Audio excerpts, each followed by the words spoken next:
relembrar. Nós vimos algumas coisas.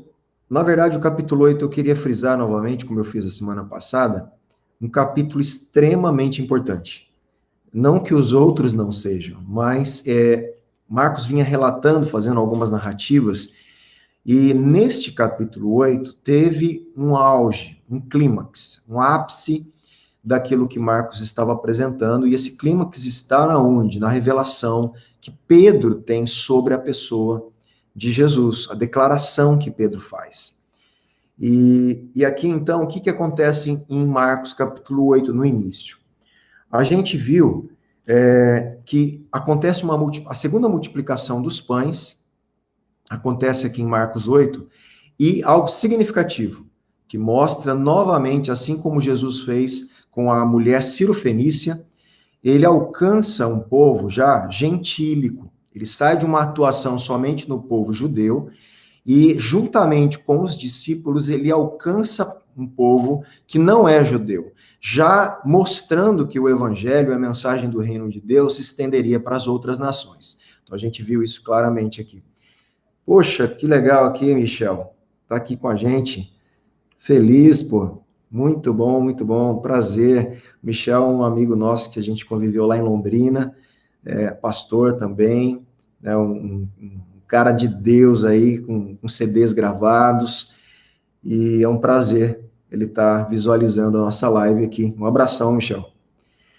E voltando aqui, o que a gente vê também no capítulo 8 é justamente aquela cura gradativa do cego. Lembra que eu falei que essa cura gradativa da cura física de um cego, ela estava apontando por uma cura também espiritual que estava acontecendo na vida dos discípulos. Os olhos dos discípulos, o entendimento dos discípulos está sendo aberto gradativamente, para que eles consigam de fato enxergar a identidade e a natureza deste Jesus, que não é só um profeta, que não é só um mestre, mas tem uma identidade muito superior ao ponto de cumprir todas as profecias do Antigo Testamento. Então, é isso que a gente está trabalhando. Aí Pedro, então, em algum momento, quando Jesus pergunta, quem estão dizendo aí que eu sou? Um fala, Elias, João Batista, um dos profetas, e vocês? Aí Pedro faz aquela declaração especial, na verdade, uma grande revelação do Pai a Pedro, que Jesus é o Cristo.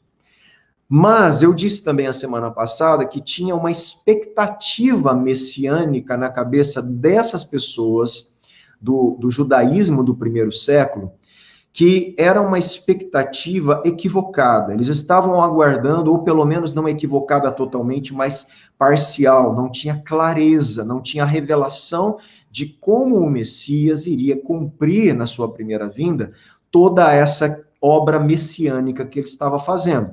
Então, Pedro, ao declarar que Jesus é o Cristo, na cabeça de Pedro, dentro da mentalidade do judaísmo da época, ele viu Jesus agora como o Messias, o rei conquistador, o rei vitorioso. Então, cria uma expectativa de uma certa libertação política, econômica e um retorno ao reinado prometido daquele descendente de Davi. Queria estabelecer novamente um tipo de teocracia, um reinado de Deus, o reino de Deus, mas de forma política, militar, econômica, subjugando as nações, como Roma, que estava oprimindo o povo de Israel aqui. Então, essa é uma expectativa messiânica muito grande, de uma grande parte dos judeus, não todos, não existe uma única expectativa messiânica nessa época, mas provavelmente Pedro, ele percebe que Jesus é o Cristo e ele então cria uma expectativa do reino. Eu tenho falado isso diversas vezes, por isso a pergunta lá em Atos 1, depois da ressurreição, é agora que Deus vai restaurar o reino? Por que a pergunta? Porque isso é prometido, isso vai acontecer na segunda vinda de Cristo. Mas aí Jesus começa a explicar para Pedro qual é a obra messiânica na sua primeira vinda, que ele deveria sofrer, né, morrer, ressuscitar. Isso choca a revelação que Pedro teve de Deus, causa um conflito, gente, um conflito racional, mental. Como ele é o Cristo, na cabeça de Pedro, o rei conquistador, aquele que vai nos conduzir a uma libertação e a tomada da nossa terra, e ele vai sofrer na mão dos opressores, morrer. Não faz sentido. E Jesus justamente mostra que ele deveria morrer nessa primeira fase, dessa primeira vinda, nesse primeiro advento de Cristo, para perdoar o pecado da humanidade e o reino começar no interior do ser humano. Não faria sentido ele estabelecer um reino político, militar, né, de governo fora, uma estrutura externa, sendo que o coração do ser humano estava distante de Deus e corrompido. Isso já está na história de Israel e não funcionou. Jesus precisava, então, resolver o maior problema do ser humano, fazê-lo nascer de novo, perdoar o seu pecado, e isso necessitava sacrifício, sangue, para selar uma nova aliança, e é isso que Jesus estava falando. Então, vendo tudo isso, agora nós caminhamos para depois dessa confissão, fica agora, o que eu quero deixar claro? Fica um caminho agora, um exemplo de Cristo para o discipulado. O exemplo de Cristo é o Cristo agora sofredor, ele é o rei sofredor. Ele é o rei que veio padecer, né, injustamente para levar justiça aos outros. E esse é o caminho do discipulado, gente. Esse é o caminho que ele começa a introduzir os seus discípulos. Esse é o caminho que ele fala para Paulo. Agora você vai ver como é sofrer pelo meu nome.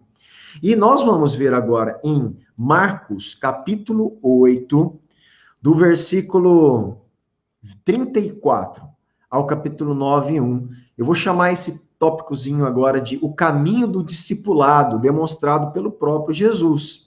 A ideia central desse trecho que a gente vai ler, o papel de Jesus como Messias sofredor, apresentado nos versículos antes, de 27 a 33, serve de modelo para seus discípulos. Quem trilha o caminho do verdadeiro discipulado deve, presta atenção, quem trilha o caminho do verdadeiro discipulado, o verdadeiro discípulo de Cristo, deve negar-se a si mesmo e tomar a sua cruz. É isso que Jesus vai ensinar. Após Pedro ver quem ele era, o Messias, após Jesus esclarecer que tipo de Messias ele era, um Messias sofredor, mas que ressuscitaria, agora ele diz, o caminho é esse que você tem que caminhar. Então, versículo 34. Então, convocando a multidão e juntamente os seus discípulos, Jesus lhes disse, se alguém quer vir após mim, olha só, primeiro, negue a si mesmo. Então, se você quer seguir Jesus, se alguém quiser vir após mim, se alguém quiser me seguir, negue a si mesmo. Segundo, tome a sua cruz e então siga-me. Então, se alguém quiser vir após mim, se você quiser, como ele está falando para os discípulos, depois dessa revelação, se você quiser seguir a Jesus, se você quiser realmente ter um compromisso com quem ele é e a sua obra, negue-se a si mesmo, tome a sua cruz e então siga. Vamos ver algumas coisas aqui diante disso. 3 aspectos, então, para seguir Jesus que a gente está frisando aqui. Primeiro, qual é? Negar a si mesmo. Negar a si mesmo não é apenas uma negação, eu usei uma palavra aqui, ascética, uma negação de questões de pureza ética e moral. Não é só isso, né? Um ascetismo de certas coisas materiais ou terrenas, não é só isso. Antes, é a rejeição da supremacia do eu.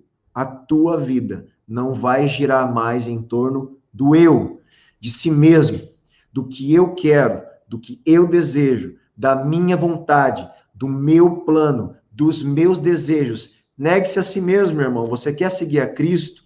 Se eu quero seguir a Jesus, não é mais o que eu quero, é o que ele quer. Não é mais o meu propósito, é o propósito dele. Não é mais a minha vontade, é a vontade dele. Não são mais os meus desejos pessoais, mas os desejos dele. Eu tenho que harmonizar o meu ser e o que eu sou com aquilo que ele é, quer, deseja, anseia e planeja e promete. Isso é negar a si mesmo.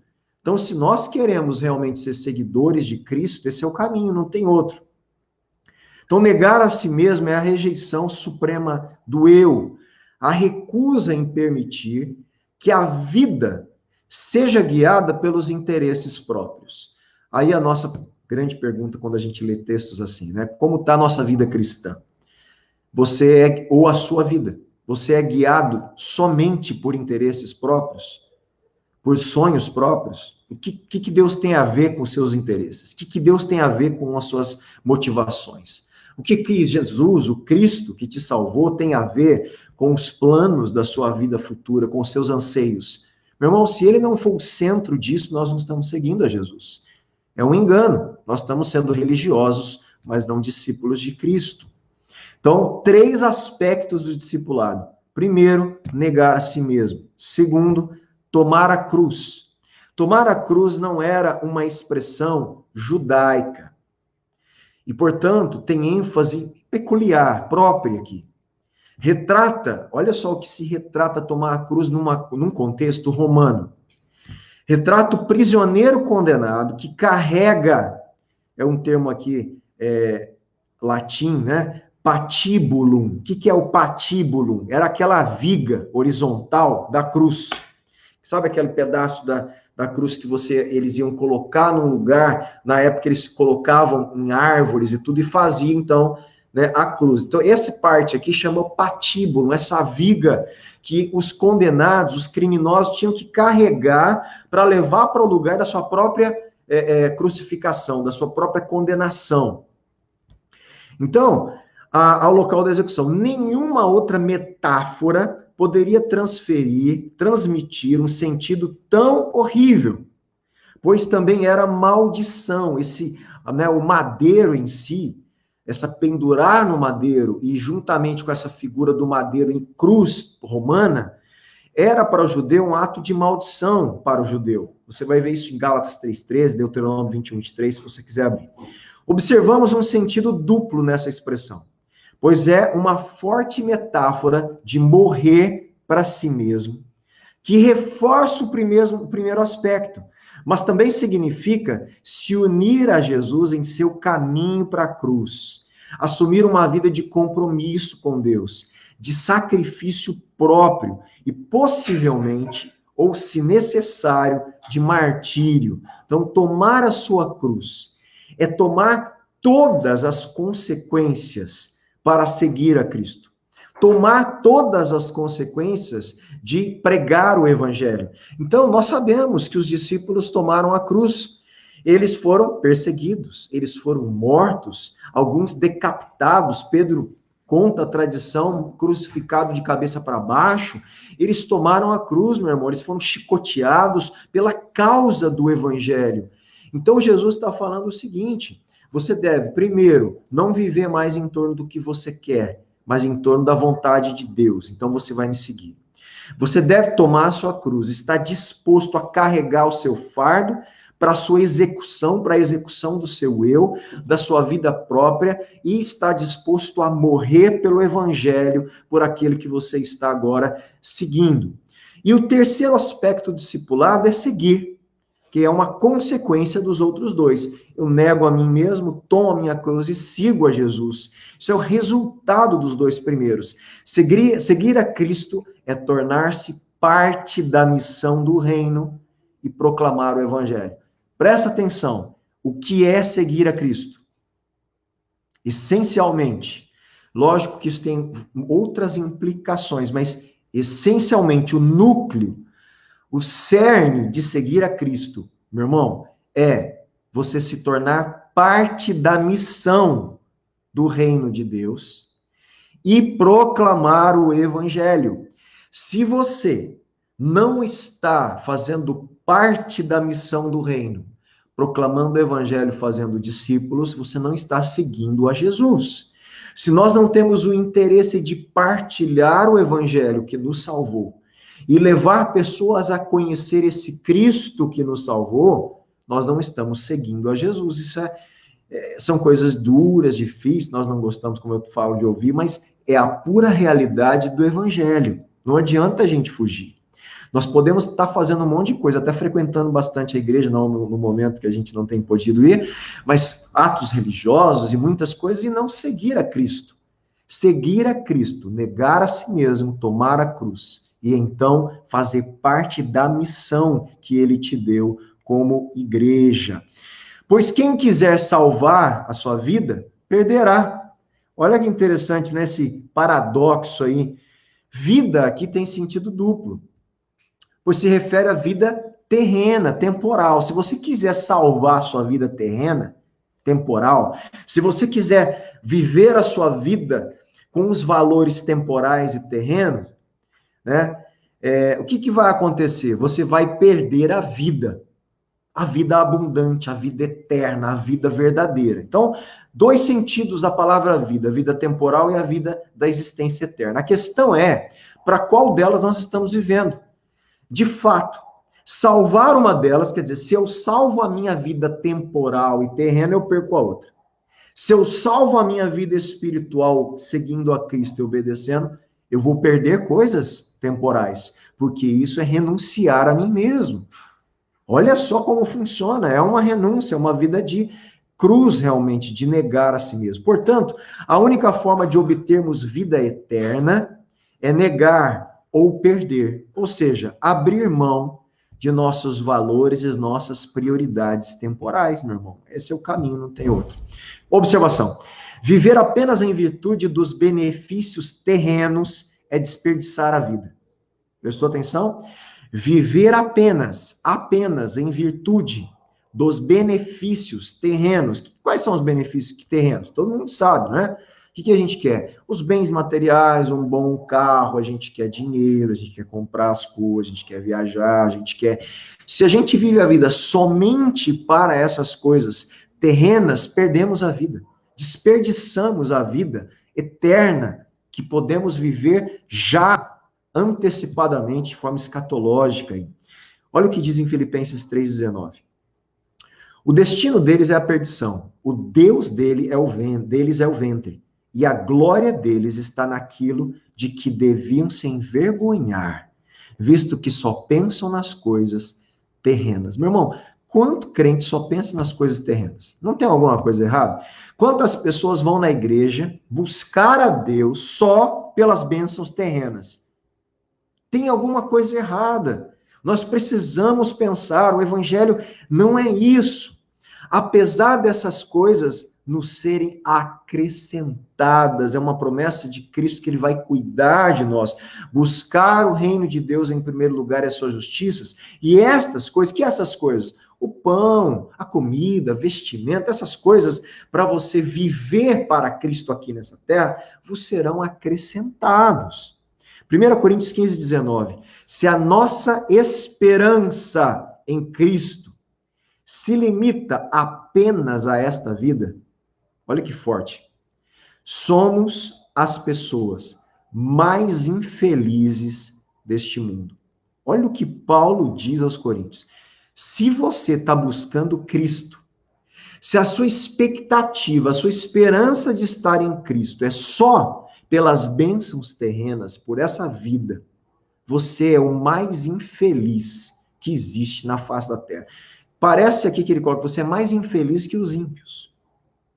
Porque, apesar de estar recebendo a graça, não desfruta de nada que a graça está proporcionando, não desfruta do reino, do já, que nós podemos viver aqui e agora, com uma esperança escatológica.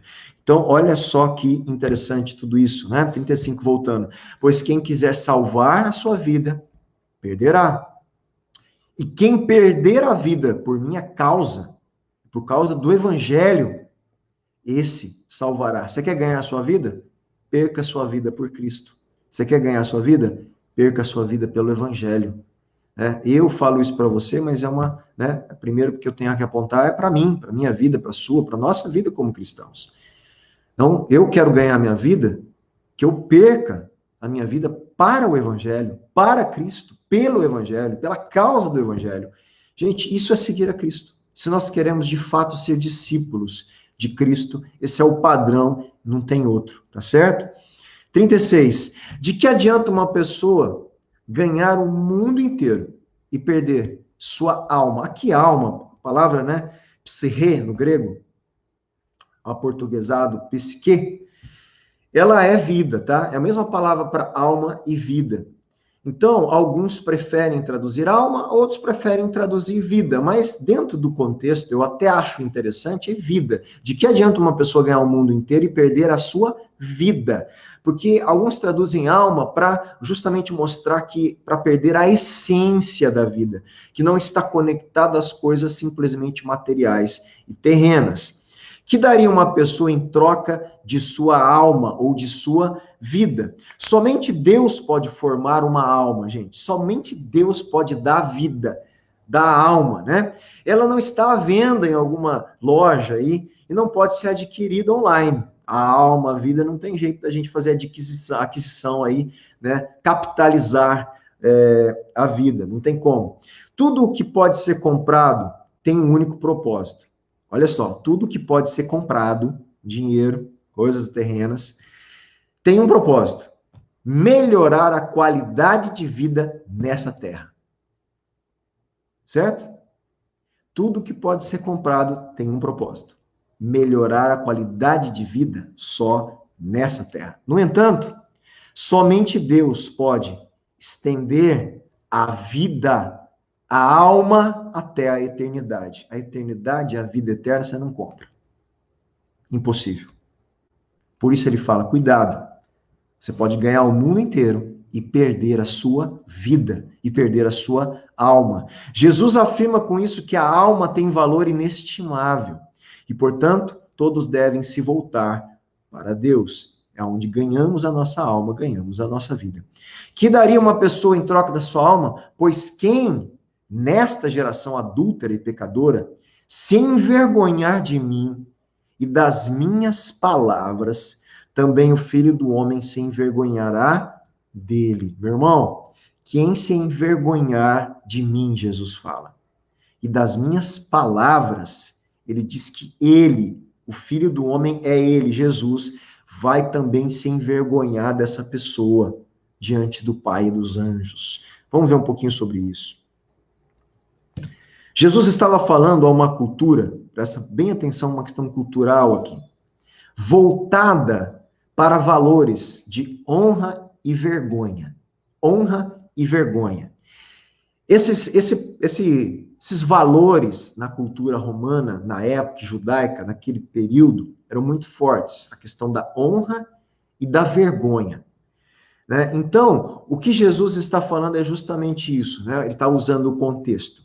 Se vocês tiverem vergonha de mim, né? Faltar com honra, não me honrar, tiver vergonha, eu também vou ter vergonha de vocês. Ele está usando um valor muito forte para a época, apesar de ser para nós hoje também, mas era uma cultura que girava muito em torno desse valor e desse dúbio aí, né? Esse casalzinho aí de valor, honra, vergonha. Então, olha só. Definida por relações entre benfeitores e beneficiários.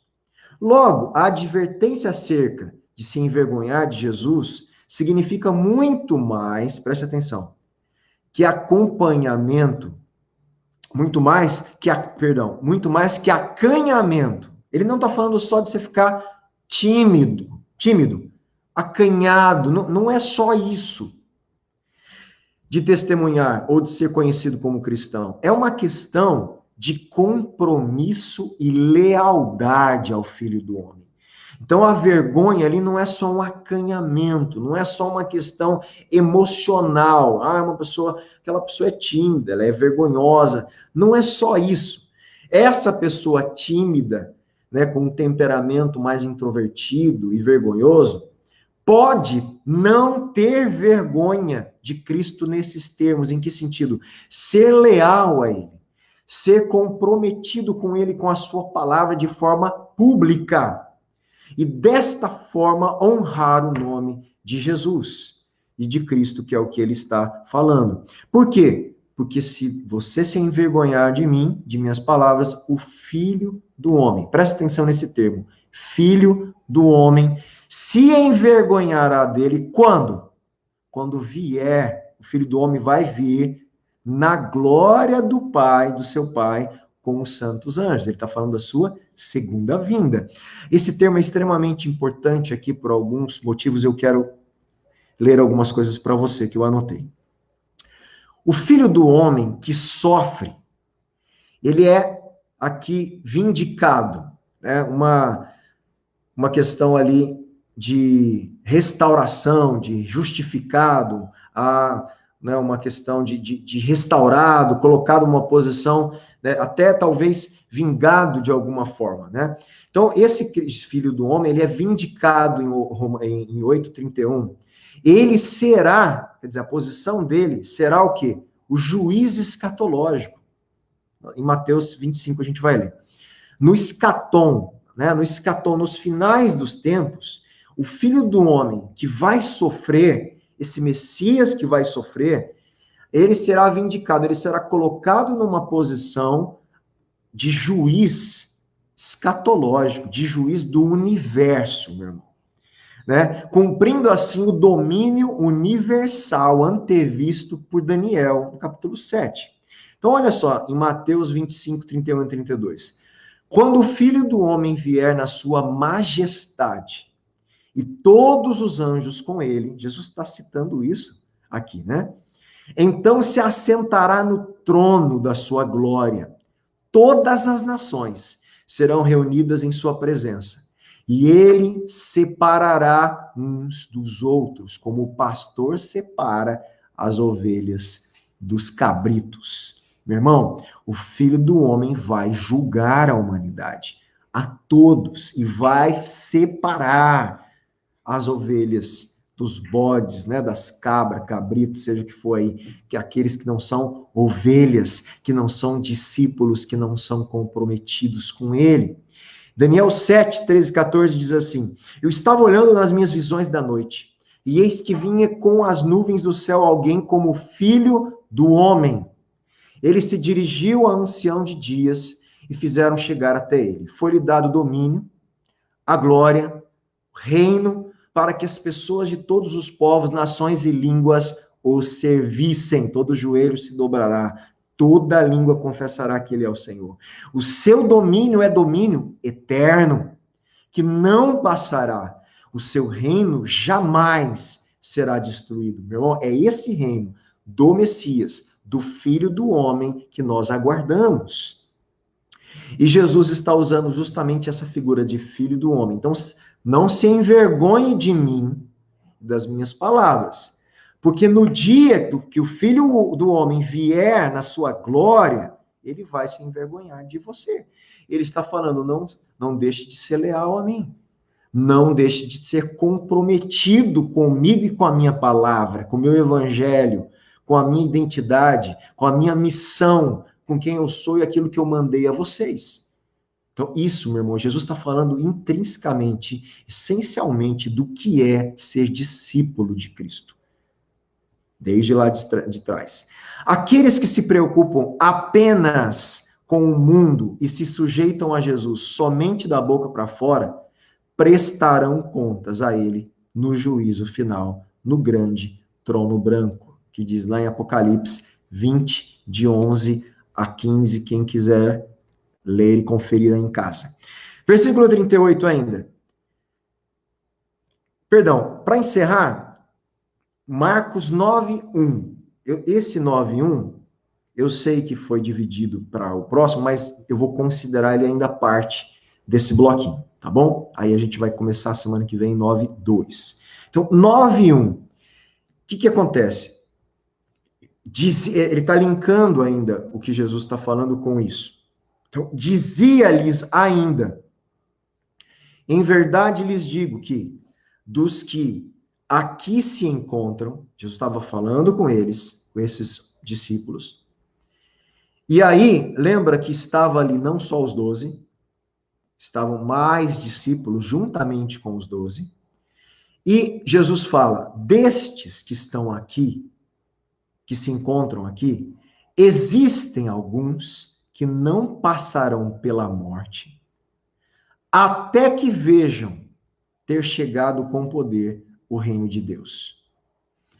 Isso é um texto difícil de interpretação, algumas interpretações. Eu vou ler para vocês algumas e sugerir algo aqui para a gente entender esse texto que Jesus está falando, tá bom? Vamos lá.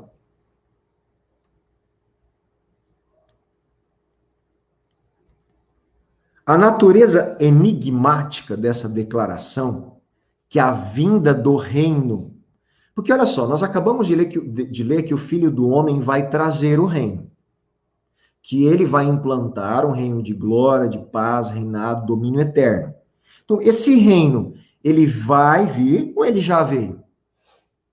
Tá, isso é uma outra questão teológica que eu estou ensaiando para gravar um vídeo relacionado a isso, de uma teologia que nos ajuda a entender a realidade do reino que já está entre nós, que já iniciou entre nós, mas ainda não está de forma plena e consumada, conforme vai acontecer na segunda vinda. Então, existe um aspecto do reino que foi iniciado. Quando? Aí nós vamos ver aqui o que Jesus está falando. E um aspecto da totalidade da implantação desse reino em toda a terra, ao ponto de ser refeito céu e terra, onde haverá um domínio eterno. Olha só, esse reino ainda não veio desta forma, nós o aguardamos dessa forma. Então, essa é a nossa esperança, né, escatológica. Mas vamos lá. A natureza enigmática dessa declaração de que a vinda do reino ocorrerá durante a vida dos ouvintes, quer dizer, daqueles discípulos que estavam ouvindo ali, tem sido interpretada de várias formas. Então, primeiro, alguns entendem que Jesus estava falando da sua ressurreição. Porque sim, há uma inauguração do reino de Deus na ressurreição de Jesus. Alguns estavam pensando que Jesus estava falando na sua ascensão ao céu e à glória, no momento que ele é elevado às alturas. Alguns entendem que Jesus estava falando do Pentecostes, que é justamente a vinda do Espírito escatológico prometido em Joel, dos últimos dias, que se cumpriria e estava conectado com a implantação do reino de Deus. Então, tudo isso você vê que faz sentido. Outros acham que a missão bem-sucedida da igreja às nações é o reino de Deus, que foi iniciada pelos apóstolos, que inclusive, né, começaram essa implantação do reino de Deus através da pregação do evangelho. Agora, o mais natural aqui, alguns acham, é associá-la à transfiguração, que é imediata. No próximo quinta-feira, qual é o tema? Transfiguração, aonde Jesus mostra antecipadamente a glória que ele vai ter no reino quando ele voltar. Então, olha que interessante aqui. A melhor interpretação, portanto, isso aqui é um comentarista que diz, tá bom? Para esse comentarista aqui, ele fala que, ele chama, perdão aqui a moto aqui, ele chama Grant Osborne, esse comentarista que fala sobre isso. A melhor interpretação, portanto, é considerar o cumprimento na transfiguração como antecipação da morte, da ressurreição, da ascensão de Jesus e do Pentecostes. Então, na verdade, ele une todos os outros. E eu acrescento a glória escatológica prometida na segunda vinda, porque ela é antecipada na transfiguração. Então, a transfiguração provavelmente pode sim ser o cumprimento disso, pelo que ela significa. Ali existe uma plenitude escatológica antecipada no monte para aqueles discípulos da glória de Cristo. Ele aparece de uma forma que ele só vai aparecer como Filho do Homem nas nuvens na segunda vinda. De glória, plena glória eterna. Tá certo? Então, pode ser que essa passagem, então, se cumpre sim na transfiguração, porque a transfiguração carrega em si todo o restante do significado e antecipa já a morte, a ressurreição, a ascensão, a glória, o retorno, a glória futura e escatológica de Jesus. Desse modo, A declaração se torna uma promessa de que o poder e a majestade de Deus, de seu reino, ficariam evidentes muito em breve e seriam revelados aos discípulos em estágios. Isso faz todo sentido daquilo que Marcos está fazendo, mostrando que os olhos dos discípulos estão abrindo de forma gradativa, estágios, como um progresso para entender quem Jesus é e a sua obra. Espero ter ficado claro aqui. E para a gente encerrar, algumas considerações finais para hoje, tá certo? Seguir Jesus exige, então, portanto, um modo de vida cristão, que só é possível quando nos recusamos a nos elevar acima dele. Antes, confiamos inteiramente em Cristo. Tá certo? Simples assim, é o negar a si mesmo, tomar a cruz. Então, seguir a Jesus compromete o nosso eu. Nosso eu tem que morrer. Foi o que João Batista entendeu. Importa que ele cresça e que eu diminua. Meu irmão, pelo amor de Deus, nós não podemos usar o nome de Deus, a palavra de Deus, para o nosso eu crescer, os nossos desejos serem satisfeitos, as nossas vontades pessoais que estão em desacordo com a vontade de Deus. Não faz sentido isso. Ele satisfaz os deleites do nosso coração quando o nosso coração está nele. Quando o nosso coração está na obra, na pessoa, na vontade, no projeto, no plano de Deus, quando o nosso deleite está nele, ele satisfaz os desejos do nosso coração, porque os desejos do nosso coração são os desejos do coração dele para nós.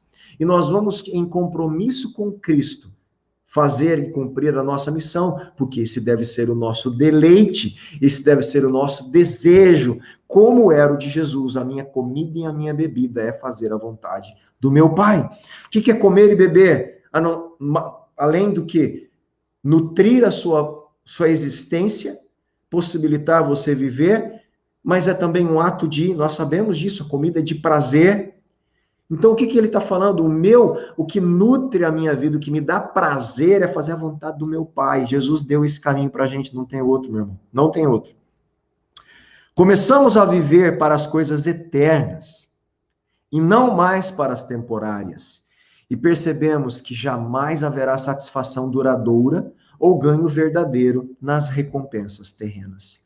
Fazemos isso ao morrer para nós mesmos, ou seja, tomamos nossa cruz e morremos para as coisas deste mundo. O objetivo maior é a vinda do reino definitivo de Deus na volta de Cristo. Nós temos que viver para isso. Nós temos que viver uma vida santa, porque no reino de Deus nós seremos completamente santos. Nós devemos viver uma vida como filhos de Deus, porque de uma forma plena o seremos. Nós temos que viver os valores do reino de Deus, porque ali será um reino eterno. Nós temos que antecipar a justiça do reino de Deus, porque o reino de Deus é paz, justiça e alegria. Então nós temos que viver em paz entre nós, paz com Deus, com uma alegria do Espírito Santo e, sim, justiça. Então, essas coisas, nós temos que olhar para o que seremos, o que viveremos e antecipar. A igreja deve ser uma maquete do reino de Deus, uma antecipação daquilo que virá de forma escatológica. Então, o nosso objetivo como igreja maior é a vinda do reino definitivo, a volta de Cristo. Quando este mundo de pecado chegará ao fim, meu irmão, e nossa glória eterna será revelada. Se comprometa com Cristo. Isso é o caminho do discipulado. O Cristo que Pedro entendeu e que Pedro estava seguindo era o Cristo, o Messias sofredor. Mas o sofredor que iria ressuscitar e que vai voltar.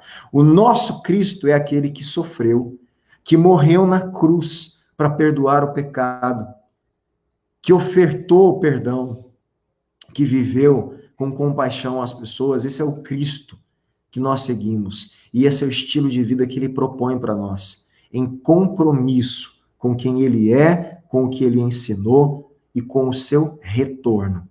E assim deve ser a nossa vida como cristãos, como discípulos de Jesus, que é o Cristo, o Filho de Deus. Amém?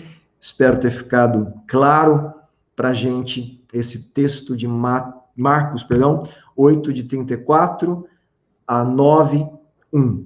Aí a semana que vem a gente vai ver o quê? Justamente a transfiguração. Nós damos início, então, ali à transfiguração, outro momento especial, outro clímax do livro. Primeiro, a revelação que Deus dá para Pedro, Jesus, tu és o Cristo. Segundo, a transfiguração, que é justamente uma antecipação da glória da segunda vinda de Cristo, que ele permite que eles façam uma breve degustação ali e Deus Pai faz uma declaração especial nesse fato aí, tá bom? Então fica para a semana que vem, marca na sua agenda, toda quinta-feira a gente está estudando junto o Evangelho de Marcos. Que Deus abençoe, que Deus esclareça para nós, no profundo do nosso espírito e coração, a identidade de Jesus. Ele é o Cristo, ele é o Filho de Deus. E que a gente possa se comprometer com ele e com a sua palavra.